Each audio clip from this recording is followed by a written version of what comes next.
Hi, it's Shamir here, and you're watching AMBY. Hey everyone, it's Alicia from AMBY. I'd like to welcome you to our interview with Shamir. I have to bring up the fact that, of course, you released your debut record, Ratchet, earlier this year. You're now touring North America. You're in Toronto tonight. How are you feeling? Feeling great. This is actually the last date on my headlining tour for this year, and I'm really happy for it to be over because I've been touring like a madman. So I'm excited for my rest, and I'm just glad that people have been coming out and there's been good reviews. So It's time to kind of just hit the bed at home and let it all. I'm gonna hit it so hard. You understand. Of course. Well, Ratchet means diva, and I know you've mentioned that in many other interviews. Well, no, I mean not necessarily. I think it means non-diva like diva, a diva in your heart, but sometimes it doesn't come out across outside. Yeah. What do you think's the most diva-like quality about yourself? I don't know. I'm not picky, but when I have my mind set on something, when I want something, I'm like, oh, I want it. I'm gonna get it. I'm not gonna compromise. Well, one thing that everyone brings up about the record are, of course, your amazing vocals, your countertenor vocals. They just shine through, especially on songs like Darker. They're absolutely beautiful. Thank you. When you were recording the album, was there anyone you looked to, who influenced that, or anyone that you admire vocally?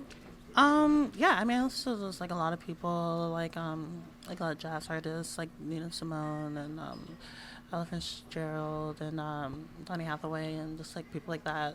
I really like good haunting vocals, but as far as pop stuff, I just listen to a lot of it, like Natalia Kills and Marina Diamonds, Yeah. and Robin.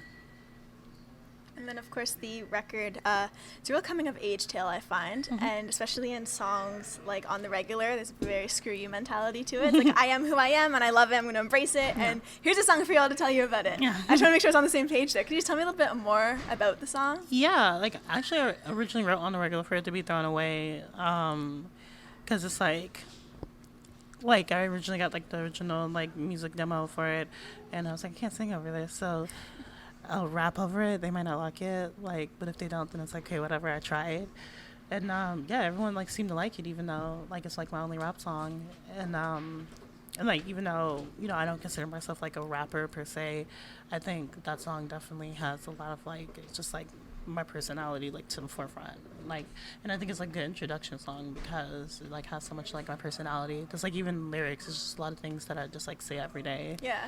Don't try me, I say it all the time.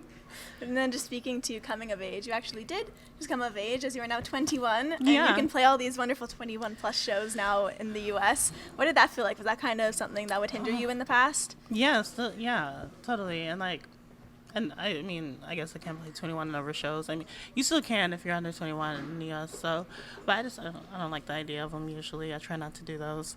But I am happy that I can get into 21 and Yeah. over shows. That's what I'm excited about.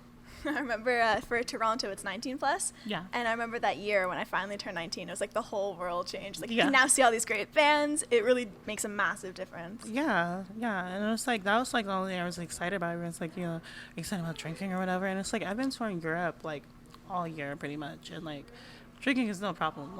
You can get alcohol if you really want alcohol. It's just it's always hard getting to shows. Yeah. That's my biggest concern. And there's a song on the album called Hot Mess. Have you had any hot mess moments while on this tour? Every moment, every day. Yeah, I always leave and lose stuff, and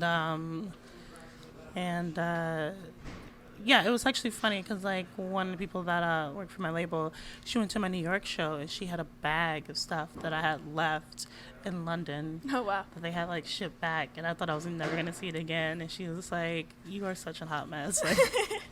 She's just those lyrics are definitely true. She's I'm just sitting here watching you holding a bag of stuff that you left in a whole other country, listening to you sing "Hot Mess," and she's like, "I get it."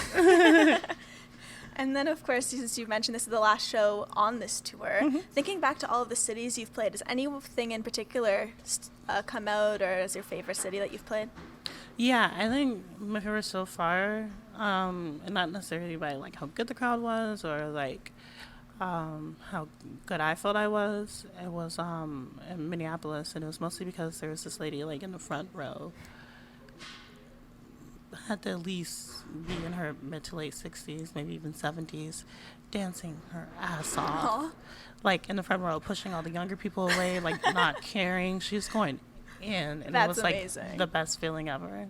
Aw. When you see things like that and you're on stage, does it ever catch you off guard since you're like, you're trying to perform and you see this woman and you're like, or does it just pump you up even more? Okay, yeah, it catches me off guard, but like in a good way. Like Yeah. I feed off their energy, and like I love that. Nice. Well, something I came across I loved on your Twitter description was 21, musician, comedian, singer, rapper, twerker, chef, writer, filmmaker, skinny, fat ass, love me? I actually hadn't read before that you liked to cook. So is Yeah. that something you just threw in there, or is it something you actually enjoy doing? No, I love to cook. I was actually thinking about going to culinary arts school before I started doing this, and I definitely still want to go. And yeah, I love cooking. Actually, just like been on tour, you don't get to do it that much. And like when I have like a few days off or whatever, I'm like hitting up like my friends. They're like, "Oh, you want to hang out?" And I'm like, "Yeah, how's your kitchen? You have a stove? Yeah, do you have a stove?" It's like, "I'll cook you a meal." Like, I don't care. Like, yeah, I love cooking. Do you have a favorite meal to cook? I like Mexican food. That's kind of like my specialty. But like I cook whatever. People really love my taquitos though. Okay. We have to try those out sometime soon. And going into the comedy aspect of that tweet, I actually came across a YouTube video where you did this comedy Yeah. edition, and it is so funny. Like you really killed that set. When you look back on that, what are your thoughts? I mean, I look back on it. It's definitely not a good representation of my comedy. You've grown as a skills. comedian. It wasn't even so much that I've grown. It's just that was filmed in front of like two guys in a camera. So, much like even like my music, like I vibe off the audience, So that wasn't like a good representation. But yeah, I've done it only a few times back in Vegas, but I love it. It's fun, and it's almost like music to me. It's just like you're vibing with the crowd, and like, knowing what makes like people laugh. It's just like fun for me to like figure out and know. Do you think comedy is something you'd venture into in the future, or maybe try to work into even your live sets? Yeah, definitely. I'm actually very bad about it in my live sets. I mean, I definitely did it more just to like kind of dip my feet in, but I definitely like writing comedy more, and I screenwrite here and there, and it's usually comedy. Okay, cool. Yeah. And then less than a few years ago, you graduated from high school. You quit your job at Topshop just to do your music, tour the world. So what do you feel is the biggest change looking back from even the 2-3 years ago to Shamir now? I don't know. I guess Shamir now is a little bit more like actually like working, like actually like like doing something, and like I guess making a difference really, which is like cool, and definitely have more. I guess I just have like more work ethic. I can like put stuff on my resume now. That's awesome. And just to wrap everything up today, for all your fans who'll be viewing our interview, is there anything you want to say to all of them? Thank you for like listening, and thank you for coming to the shows, and thank you for coming to future shows if you do. Perfect. And just thank you so much for your time today. Like how we're hugging it out everywhere. Thank you. And remember, everybody viewing, you can visit us at amusicblogger.com for exclusive interviews, features, videos, and so much more with your favorite artist. See you next time. Bye.